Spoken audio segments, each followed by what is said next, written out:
le trial, regardez, ça c'est la machine, hein, important, mais il n'y a pas que le trial, bien sûr. Il y a le physique. Et là, on est avec une experte en physique, Caroline. Bonjour à tous. Merci d'être venue. Avec plaisir. Dès qu'on t'a proposé, tu as dit ouais, c'est ça qu'il faut. Exactement. Il faut aider les trialistes. Ça me fait plaisir de mettre à profit mon expérience de préparatrice physique, parce que maintenant je suis préparatrice physique, c'est mon métier, pour le trial qui est ma première passion. En trial, la plupart du temps, le trialiste il va s'échauffer en même temps qu'il échauffe la moto, alors qu'il y a une partie importante à faire avant de monter sur la moto, pour éviter d'être tenté de monter des marches tout de suite sans qu'on soit prêt physiquement. Là, on va risquer la blessure.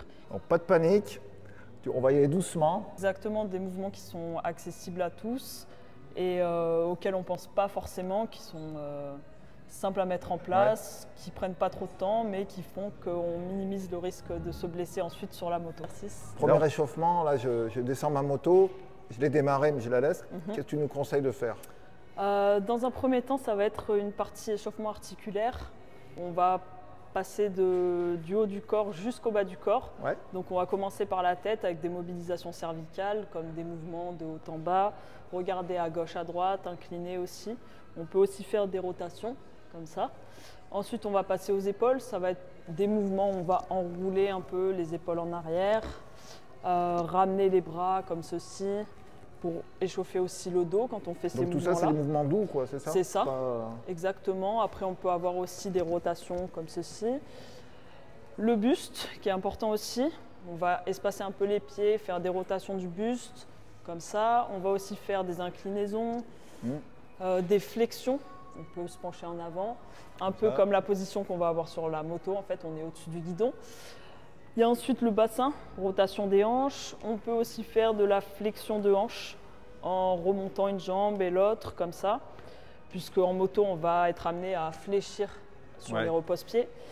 Le genou qui est très important aussi pour les appuis. Donc on peut faire des rotations du genou en équilibre. Donc ça fait qu'on travaille la jambe qui fait la rotation, mais aussi l'autre qui est en équilibre. On change de sens et on passe à l'autre jambe. Et après, il y a aussi tout ce qui est cheville, mobiliser l'articulation de la cheville en montant sur les pointes de pied. Et là, on a fait le tour pour ce qui est des articulations. Pour travailler les avant-bras, il y a plein d'exercices qu'on peut faire avec du travail de préhension, de prendre un objet dans la main et de fléchir les doigts pour renforcer tous les muscles qui sont sur l'avant-bras. Jusqu'au doigt. Jusqu'au doigt, exactement, puisqu'on va les utiliser pour l'embrayage, le frein. Ou alors on peut rester aussi en isométrie, donc on va fléchir pendant 20 secondes. Parce que c'est vrai qu'au niveau de l'embrayage, bon, même si les commandes sont très douces, ben malgré tout, voilà. Il y a des répétitions, à force dans la journée, on fait beaucoup de répétitions et on ne se rend pas compte, ça sollicite beaucoup. Là, ça tend. Hein. Et c'est vrai que comme on disait, l'échauffement important au début quand on fait du trial, parce que finalement tout le corps travaille sur une moto. Hein. Exactement, le trial c'est un sport qui mobilise beaucoup de groupes musculaires, c'est assez complet. Et donc, il y a beaucoup de parties du corps qui sont engagées dans le mouvement, à commencer par les chevilles, puisqu'on va venir fléchir sur la moto pour faire une impulsion avant de monter un obstacle. Donc, il faut avoir des chevilles mobiles pour pouvoir descendre assez bas dans sa flexion. Ensuite, on a les cuisses, très importantes, puisqu'elles vont engendrer toute la puissance du mouvement. Donc les cuisses, il y a les muscles quadriceps à l'avant, ischio-jambier à l'arrière. Exactement, donc ça va, avec des mouvements de squat, on va pouvoir renforcer ces muscles-là pour qu'ils soient plus puissants, plus explosifs. Donc c'est quoi, fais-nous une petite démo du squat. Mouvement de squat. Attention, la pro. Hein. Pied écarté largeur d'épaule et on va descendre en flexion. Ah, c'est comme ça. Si on est à l'aise, on va descendre beaucoup plus bas, mais si on a du mal, on peut rester sur des flexions de moitié. Donc ça, c'est quoi? C'est des séries? Tu proposes quoi en série? On peut faire 4 à 5 séries de 8 à 10 répétitions. D'accord. Et ça, les jambes, c'est important parce que toi, tu as fait beaucoup de compétitions, hein, donc on voit beaucoup de débutants. Ils ne se servent pas assez de leurs jambes, mais tout sur leurs bras. C'est vrai. Et le trial, normalement, on se sert beaucoup de ses jambes. C'est beaucoup des jambes, exactement. Les bras sont là pour tourner le guidon, pour tenir l'équilibre.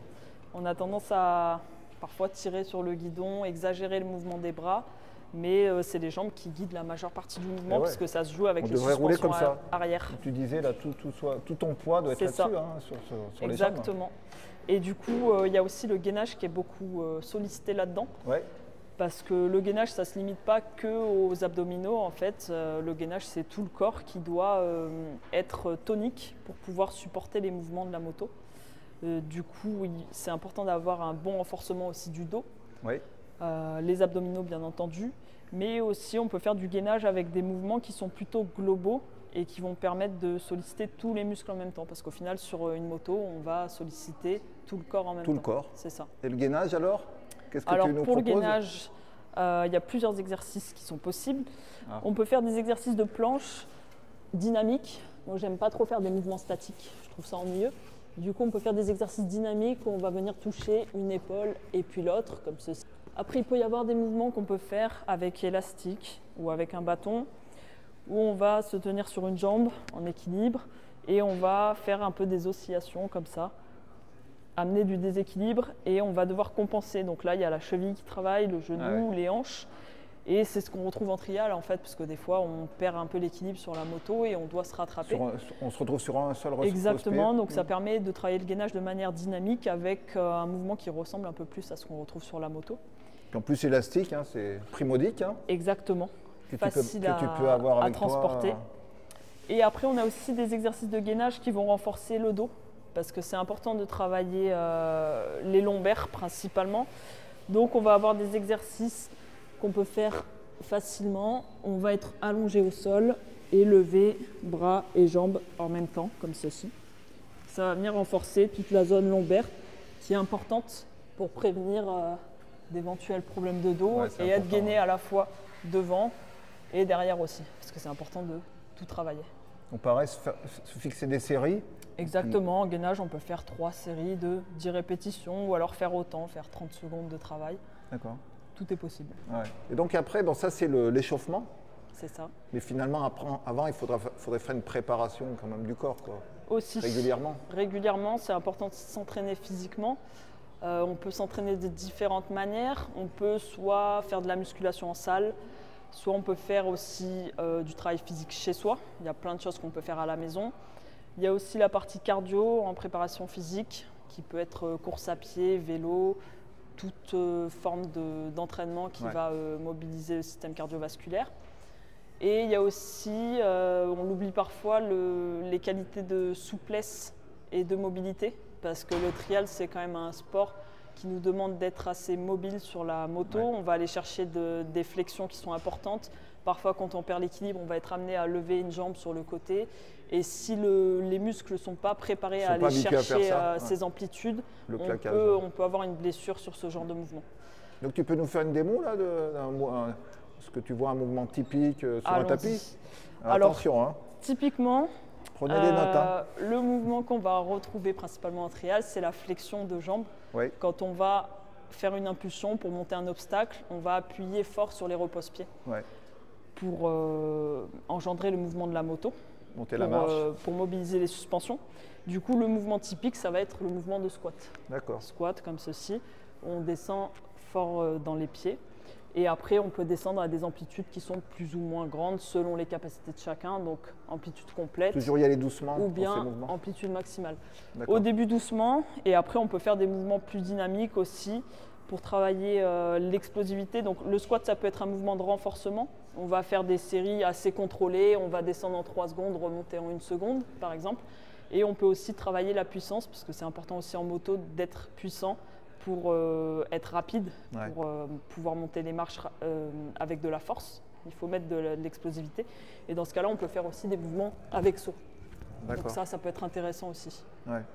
Donc ça, il faut y faire combien de temps On peut faire 4-5 séries de 8-10 répétitions. D'accord. Ouais, moi, je parle en temps, mais toi, c'est des séries. Comme ça, au moins, tu sais… En musculation, on parle beaucoup en série. En série. Du coup, voilà.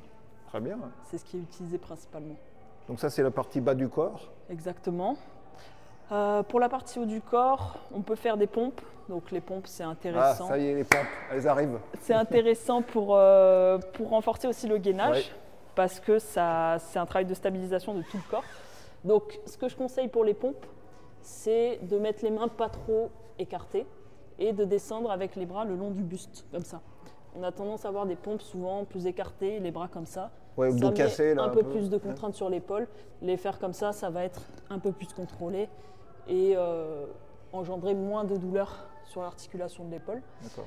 Si c'est difficile, on peut aussi les faire sur les genoux, bien sûr, tout en contrôlant 3 secondes pour descendre, 1 seconde pour remonter. D'accord. Pareil C'est un avec des exercice séries. intéressant aussi. Des séries aussi, pareil, 4 à 5 séries de 8 à 10 répétitions. On commence doucement, puis après on peut augmenter. C'est ça. Ça, Exactement. faudrait le faire quotidiennement. Ça peut se faire quotidiennement on peut le ou faire. 2-3 fois par semaine. C'est des exercices qui sont faciles à mettre en place. D'accord. Et après aussi pour le haut du corps, on peut acheter du matériel qui est assez facile à se C'est procurer. pas des très onéreux. élastiques, Ouais. voilà, on en trouve facilement. En plus, c'est facile à transporter sur un terrain de trial, ça ne prend pas de place dans le camion. Comparé à la moto, c'est moins volumineux. Du coup, on peut faire des exercices pour renforcer son dos et ça va ressembler un peu à la position qu'on a sur la moto. On est un peu fléchi au-dessus du guidon. On va tirer l'élastique vers soi comme ceci et on maintient à chaque fois la résistance pour ne pas se laisser redescendre d'un coup. Ah ouais. C'est ça. Et là, ça va mobiliser tous les muscles du dos qui sont importants, qui sont bien sollicités aussi dans les mouvements sur la moto. Donc l'élastique, on voyait Benoît Bincaz qui a eu des gros Par problèmes de dos. exemple. Maintenant, il a toujours ses élastiques. C'est vrai. C'est vrai qu'il y a beaucoup avant la course, de on le pilotes voit maintenant vraiment qui travailler. s'échauffent avec élastique. Et Important. Ouais. c'est important et c'est un outil qui est facile à utiliser et Ouais. à transporter. En plus, je crois que tu as différentes couleurs. Suivant, Exactement, selon la résistance. Ils sont de différentes couleurs, donc celui-là est un peu plus résistant. Donc si vous ne savez pas, cadeau de Noël, là, c'est ça qu'il faut avoir sous le sapin. Exactement. Il y aura des contrôles. Non, mais c'est sûr que ça, c'est important. Hein. Et moi, c'est vrai qu'en trial, on a souvent le problème, c'est les avant-bras. Tu sais, avec l'embrayage, on tétanise un peu. Et ça, voilà, est-ce que tu as un secret Les avant-bras, ouais, c'est vrai que c'est un problème récurrent chez les trialistes parce que ça arrive qu'en fin de journée, au 3e tour, on commence à tétaniser. Il y a plusieurs solutions pour remédier à ça. Il y en a une première, c'est au niveau de l'hydratation. C'est important de bien s'hydrater pendant la course, mais aussi quotidiennement parce qu'il faut maintenir des niveaux d'hydratation qui soient corrects sur toute la semaine pour pouvoir aussi espérer être bien le week-end sur la moto. Parce qu'on m'avait dit avec de l'eau minérale un peu, des Oui, minéraux on peut ajouter du sel dans l'eau. Ça va aider à l'organisme à assimiler plus facilement l'eau. Donc c'est intéressant de mettre 1 ou 2 grammes de sel dans 1 litre d'eau pour l'absorber plus facilement. Et après, il y a plein aussi de boissons de l'effort qui existent sur le marché. Avec des solutions. Des solutions isotoniques qui font que ça a un goût qui nous aide à en boire plus facilement. On va boire plus régulièrement parce que ça a un peu de goût et parce que ça apporte aussi des nutriments qui sont intéressants pour l'hydratation. Et après, deuxième solution pour les avant-bras, c'est de les travailler. Il y a plein d'exercices qui sont à faire aussi pour travailler les avant-bras. La force de préhension, donc, parce que forcément on a l'embrayage et le frein. Donc on va fléchir les doigts et c'est ça qui va mettre de la tension sur les avant-bras. Donc c'est intéressant de travailler sa force de préhension avec des exercices de fléchisseur des doigts, donc avec des systèmes de pince où on va fléchir. On peut maintenir pendant un certain temps. Toujours les séries. Oui, c'est ça. On peut maintenir pendant 20 secondes, par exemple, fléchi, ou alors on peut faire des répétitions aussi, comme j'ai dit tout à l'heure. Mais moi, tu sais que j'ai mon petit jouet. Hein. Eh bien, parfait. On va le sortir. Ça, pour moi, c'est le truc super. Est-ce que c'est bien, ça? C'est très bien. Donc ça, c'est Decathlon, 4,50 €. Je trouve que c'est super parce que tu le mets dans la poche et tu fais des séries comme ça. Voilà, exactement. C'est vraiment super. Et on sent vraiment le travail sur l'avant-bras, comme on a sur la moto. Hein. Exact. Et ça, il y a 3 couleurs. Il y a le 3 vert, résistances, jaune et rouge. Et moi, je pense que le vert, voilà, très souple, mais on fait des longues séries, comme pour le trial. Et puis ça, en plus, vous l'avez tout le temps. Facile à vous êtes dans votre voiture, pareil. vous faites des séries.